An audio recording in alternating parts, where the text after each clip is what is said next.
يا مساء البرد والسقعة والتكتكة. جو برد قوي. كل سنة وانتم طيبين وانا بحب فصل الشتاء بصراحة، بس ببرد جدا يعني، بس بحبه. تمام. انا بعمل ايه بقى؟ بعمل السحور عشان احنا في شهر رجب. كل سنة وانتم طيبين. فبعمل الاسهل واخف واسرع سحور ممكن اي انسان يعمله، عشان بردانة. ده انا بفكر حتى نلغي السحور ونلغي العشاء في البرد ده، بس مش هينفع. تمام. بسلق 3 بيضات، واصلا سلقت بطاطس لسه هعملها، بس مش هعملها كلها عشان هي كتيرة. تمام. هعمل شوية، هعملها بطريقة سهلة برضو، بردانة. تمام. وهطلع طماطم دلوقتي. يلا نطلع طماطم.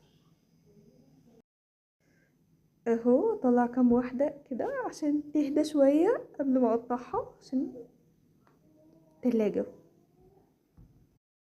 اول حاجة كده، البطاطس يا جماعة سوري على الإضاءة، بس أنا حباها بصراحة، يعني بقول إيه، مناسبة للجو البرد اللي احنا فيه. بس هي اللمبة فوقية محروقة. احط كده البطاطس اللي أنا سلقتها، أحطها وأهرسها بعدين بقى مع بعض مرة واحدة، خطوة واحدة.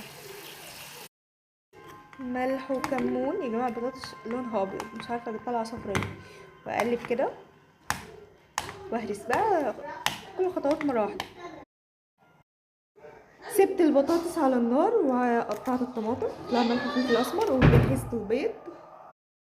انا بقطع الطماطم، رحت قطعت فلفل اخضر هنا كده، قلت يبقى جاهز كده. بصراحه بطاطس جاهزه. عارفه باين ولا لا، بس ده طاجن بيض.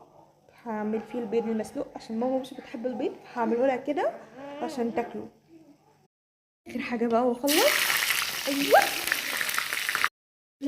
وقعت مني بيضه، نص يعني، شريحه لفتها اهو. حد يقول لي ده لا، مش عارفه والله. بس يا جماعه بقى، وانا هنهي الفيديو بتاعي هنا، وكل سنه وانتم طيبين. لو عجبكم الفيديو متنسونيش بقى من اللايك والشير والاشتراك في القناه، ونتقابل في فيديو جديد ان شاء الله. مع السلامه.